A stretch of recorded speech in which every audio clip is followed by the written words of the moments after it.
I love musicals. To anyone who knows me, this is no revelation, nor is this a confession.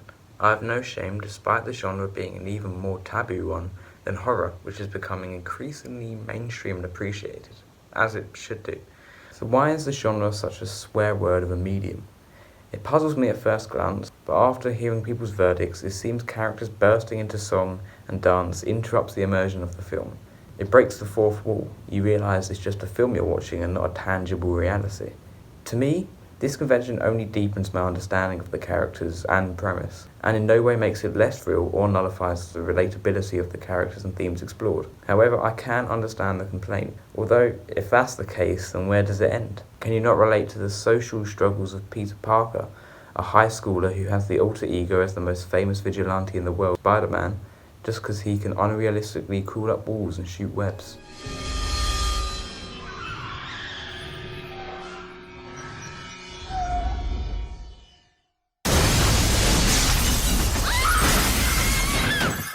Is the paranoia of R.J. MacReady and the Antarctic Science Party and The Thing any less compelling or frightful because the threat of a shape-shifting alien entity is theoretically silly? We'll do you last.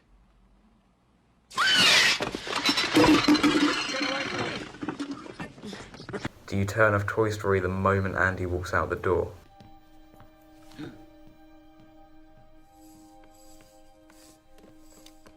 What happened? Woody's been shelved. The notion of people breaking into song to express their emotions, develop the plot, or simply to act as exposition is no less authentic to the film's purpose as adding an element of science fiction for whatever moral the film serves. Still not convinced?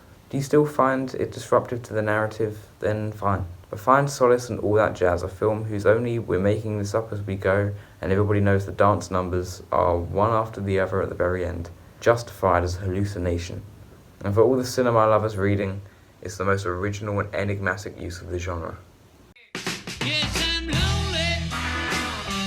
All That Jazz is Bob Fosse's semi-autobiographical allegory about art, success, depression, addiction, and show business. Roy Schneider plays an eccentric, philandering, and overwhelmingly successful theatre director and choreographer at the top of his heap. Instead of being a predictable film about creative dead ends and the feeling of being a has-been, Joe Gideon is far from that stage, and he is still shit-hot at making unique and thought-provoking plays as we see in segments throughout the film. His struggle comes physically with his health, as a result of his pill-popping habits, not being able to keep up with his demands as a pillar in the New York theatre scene. Not to forget his foremost personal issue being his sexual ambiguity and unfaithfulness to his girlfriend, Anne Reeking. That is as much an addiction as the pills.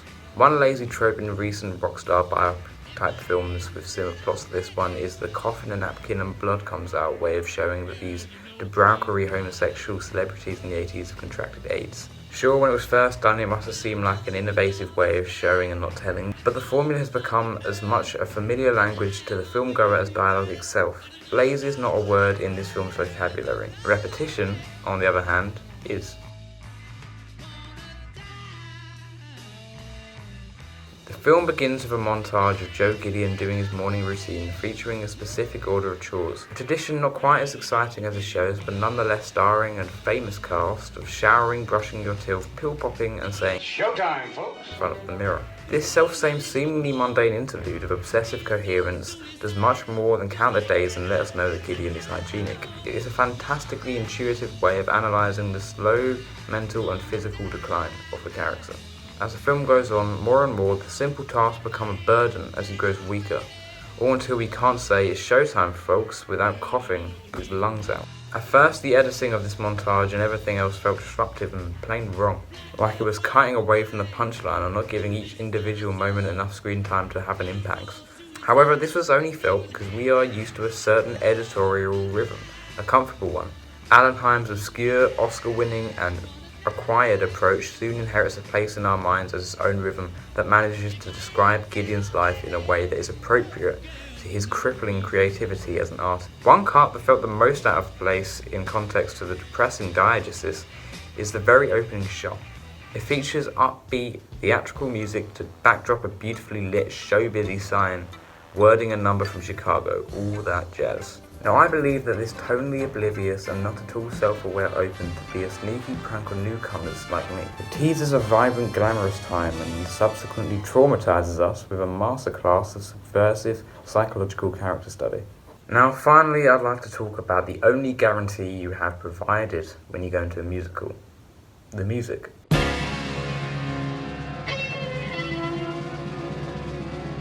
The fascinating twist about this musical was that I spent about an hour and 45 minutes in complete confusion.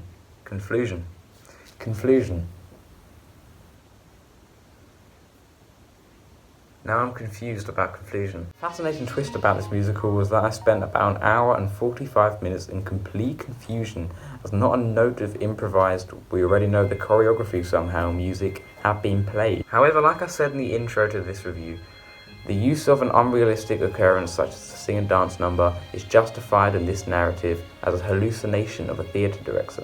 At this point in the story, Gideon has been hostilized and starts to have a dawning clarity of his recent life and reevaluates his priorities beyond being a promiscuous celebrity.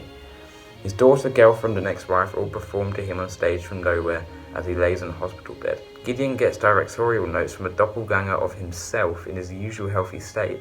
And the very last song is one of the most memorable numbers of all time for its enigmatic originality.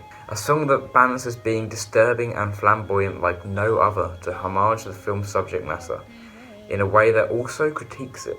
A song to haunt Gideon for all his human stutters along his journey as an artist. A song that expresses regret, mortality, pain, realization, reconciliation, fear of the inevitable and all that jazz that will mess with your mind. I think I'm gonna die. Bob Fosse is a king.